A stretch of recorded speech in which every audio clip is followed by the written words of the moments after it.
everyone, welcome back to my little rambling session once again. I'm Yuki, and for today I'll be talking about Splatoon, or rather Splatoon 2. And not just that, but rather why I find the game satisfying in celebration for the upcoming Splatoon 3. And stop. Okay, hey guys, editor Yuki here. Okay, so I realized that I'm way late to the release of Splatoon 3. I really wanted to post this video by or on the release date of the game like a couple weeks back, and it obviously just didn't happen. Honestly, it was just a lot of artwork piled up waiting for me, and I couldn't really get the time lapsing part done faster. So I have to give my biggest apologies here. And let's just pretend that Splatoon 3 hasn't come out yet. Yeah, just for little old me. I'll try definitely harder next time, but please do enjoy the video and my rambling. Thank you. People create games usually for entertainment purposes, and some are created to help make players relax and distress. This can be done in many forms, from solving puzzle mini games or going through story driven games and being content with how things end up. For this game, I'll be looking and taking a glancing look as to why the game Splatoon can be seen as a game that can make you relax and be satisfied to play too. I'm sure that some of you have heard of the game Splatoon, or rather either play it regularly, but for a quick refresher, the game series Splatoon is from the game company Nintendo, and under this series there was Splatoon 1 and now Splatoon 2 currently. And then now we have Splatoon 3 currently in the works, and almost being released. Ever since its first game in 2015, it grew to be pretty big and became a big hit all around the world. The main basis of the game is to hit or rather splat people with your ammunition, or ink, to stay alive. Aside from the different modes in the game, this is the main way to take people out in almost any round or mode. This is also the main way to avoid having to be reset to the start of the map again. It's your usual third-person shooter with a cartoonish stylized kick to it, with a slight emphasis on style and everything pop, like idols in city life. Now, looking back on what makes people feel satisfied, I think it's when and how some actions or visuals make a person feel a sense of fulfillment or relief. It's that exact feeling that I feel when I go and play through the game. When things happen in a certain way, whether in a calming way or a hectic way, kind of like when people get their hearts thumping when a team is about to score a goal that makes them win the game, it makes it pleasing for us. So, we become satisfied and relaxed, which in turn makes us happy and content. I believe serotonin also plays a part in that whole process too. Connecting this to Splatoon is really and definitely possible then. I'll be going over some points which will include the visual, auditory, and general mechanics of the game on this stance of mine. For the points I'm bringing up, I want to aim at areas that aren't so obvious, but then when you think about it, it kind of makes sense. Us players are able to point out the obvious points to this specific argument because, well, it's in our faces. But instead of that, I want to delve a little deeper and look at even the simpler things from the game that gives us that satisfaction to play the game even more. To begin, we can look at how the gameplay usually goes when encountering an enemy in any kind of mode, and yes, even salmon run counts. The ink in the game is the main way to take down your enemy.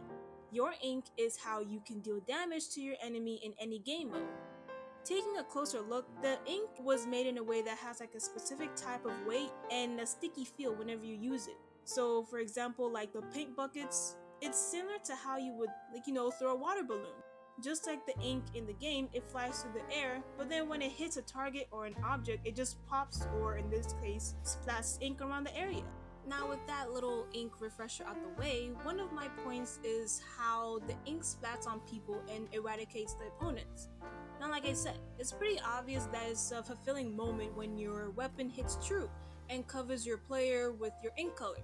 For example, paintbrushes are some weapons that make a big splash that damages the area and player when you switch them around.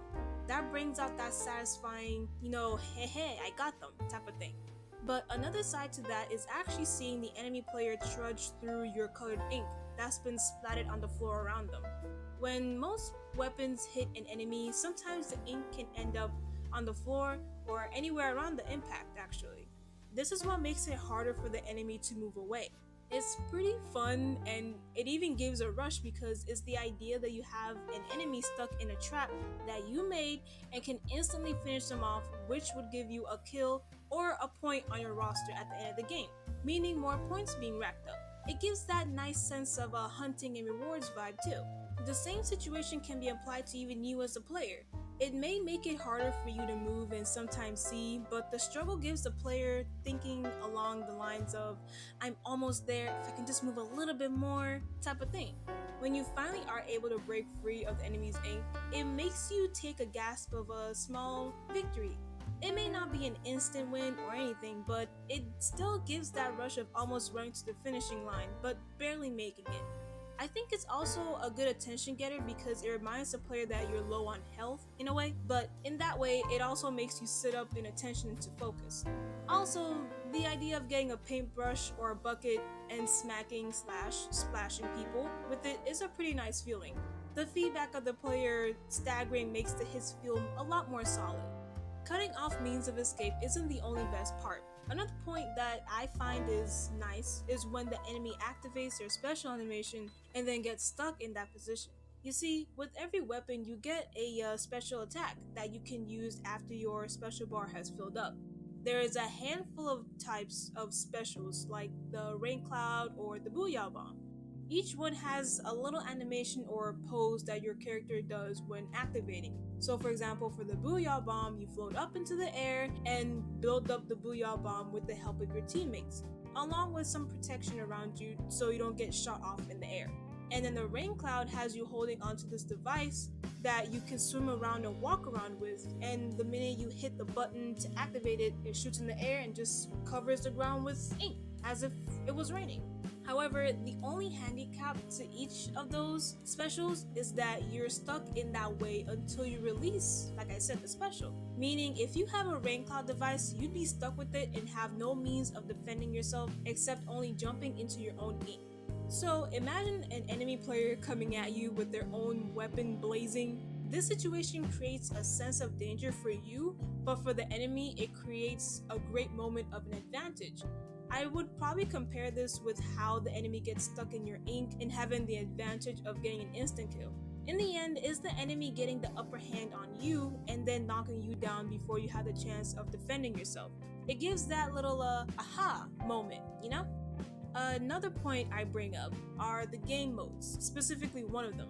All of the modes have their own points of satisfaction that makes us feel great when we complete a certain action in them or win in those modes. However, I feel that the Turf War game mode has the basic mechanics in it that the other modes really build up from. And because of that, the basic mechanic gives it more raw feeling. The win situation for this mode is to simply be the team that has covered the most services with your team's ink by the end of the round. For this point, the type of satisfaction I'll be talking about is the rush of like excitement, or just rather rush in general. The kind that has you on the edge of your seat, and when you accomplish, you feel a wash of relief after. The trick here is that since the colors for each team are pretty saturated, it gives the player the need to completely rush and splat and paint the whole area your own color on just a simple neutral colored floor. Pretty smart in my opinion, actually.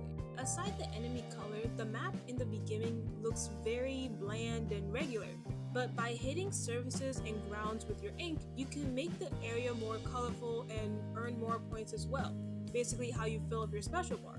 This maybe explains why some people are very specific about where they start splatting in the map and try to get every nook and cranny. Imagine splatting everything in your team's color, but then you miss a little corner in the process. I think that would give a bit of anger or frustration in my opinion, but then relief when you finally cover that spot.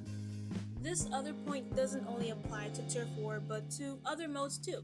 As I said before, every weapon has their own special attack. Some of the specials are made specifically for making big splashes of ink for your team, and some can be more target based, meaning it'll pick out, individual enemy players. The ones that make a big splash on surfaces are what can create a big change for your team, making your team win. For example, if you use a rain cloud, you can see your points actually climb up very fast, and also you can see how much ground your ink or rather rain cloud is covering in seconds after it being launched. It also does a lot more ink coverage by raining down drops of ink and gets very satisfying when you end up taking over the enemy ink colors as well. If you also follow the cloud and use your weapon to splat the missing parts that your rain cloud missed, you can almost cover the whole ground or area in your color, making it feel like a nicely colored paint job of a wall or floor. Moving aside from weaponry and ink splatting, I want to get into another part of the game that tickles my fancy. When your ink is available to you, not only does it damage your opponent, but it can also make traveling and movement much more easier as well. One of the game mechanics I'm talking about is how you can swerve and swim through your ink like a fish, all with speed. This implementation is actually very smooth and handy too. Along with this mechanic are the sounds that can get you immersed. Once you enter into your own ink, the surrounding sounds around you, like music and other background sounds, all get muddled as if you're going underwater. The controls are smooth enough that you can swerve through the ink and get this swimming like or floaty type of feel when you're moving through the ink, kind of like using a calligraphy brush. Usually, most players actually use this type of transportation instead of walking into the fray of all the ink spatting everywhere because it's just that more faster and smoother. You can even get a one-up on your opponent by swimming around them like a fish, or rather, a shark in water. It gives you a good upper hand and a cool killing shot as well by surprising them and then taking them out like an assassin. Pretty satisfying when you want to feel cool. Also, another bit is when a player zooms through their ink and the sounds become all muffled, and then you hear underwater sounds. But then as you jump out, you get that sudden burst of fresh air. It personally feels really refreshing. This little added bit gives the player of being immersed into the ink, as if you're an actual inkling. When playing games, not only does visual parts matter, but also sound parts matter. The sounds in this game connect with the actions you make, and even along with the vocal cues that you can do. In any game mode, you have the ability to do callouts to indicate things. The interesting part about the vocals is that it basically sounds like garbled trilling sounds. The game doesn't use actual English voicing, but they made it in a way that doesn't make it seem so outlandish, but still recognizable as if it were any other language. This is nice because it isn't so harsh on the ears. For example, the sound cues like booyah or ouch, because you can actually hear them saying it and like it's there somewhere. Even though it's not clearly said, you can hear the words in there. I'd say it's satisfying because it sounds like underwater garbling, and it all just matches with the theme of being an octoling or an inkling. Another thing about the sounds is that they match really well with the expressions. Throughout the rounds, when you manually select the vocal cues, you can see how the smiles and frowns appear on your character. They really match well with the sounds that they make, and they even have body animations that come with them, especially in the winning or losing screen. Having nicely timed events just make things pleasing and nicer to see. As a wrap up, I asked one of my best friends why they enjoy Splatoon so much and why they found it pleasing for them. So this part will be a little review slash quickfire. They said it may be small, but the little dance that the character does when the player is inactive is one of my favorite parts, a little bit because it looks so happy and cheery, and even with the matching expressions too. Now, in my opinion, I can also agree with that because it is kind of adorable when they sway side to side and eyes just start wandering around and looking around them. Okay, the second thing they said was the dancing part where you see Judd and Little Judd like wiggle dancing when it's time to decide who wins. In my opinion, the two of them swinging back and forth give the player anticipation in a cute way, and the results even affect the player's pose too. Not only that, depending on the weapon you have, your win or lose pose can be completely different, which adds more variety. And the third thing they said was getting random colors right off the bat for each game is pretty fun and nice, so it doesn't really get much boring. And I do also agree with that as well. It may be part of the main game mechanic, but having the random colors chosen for you makes the game feel really fresh. See what I did there? Yeah, fresh. Okay, it makes the game the player, rather actually, wonder what will be the next color. Makes it fun to look for and look forward to during the gameplay. Alright guys, I believe that brings an end to my spiel. I like deep diving games and analyzing things more on a deeper route, so this was actually kind of fun. This video was a bit hard because I had to avoid looking at the obvious and look a little bit deeper. But anyways, Splatoon 3 is almost out and I'm excited.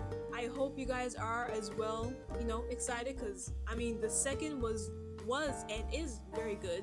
And to those who haven't played yet, you gotta give it a chance when you can. It's a pretty upbeat game that can get you hooked. Yeah, see what I did there too? I know, pretty fast.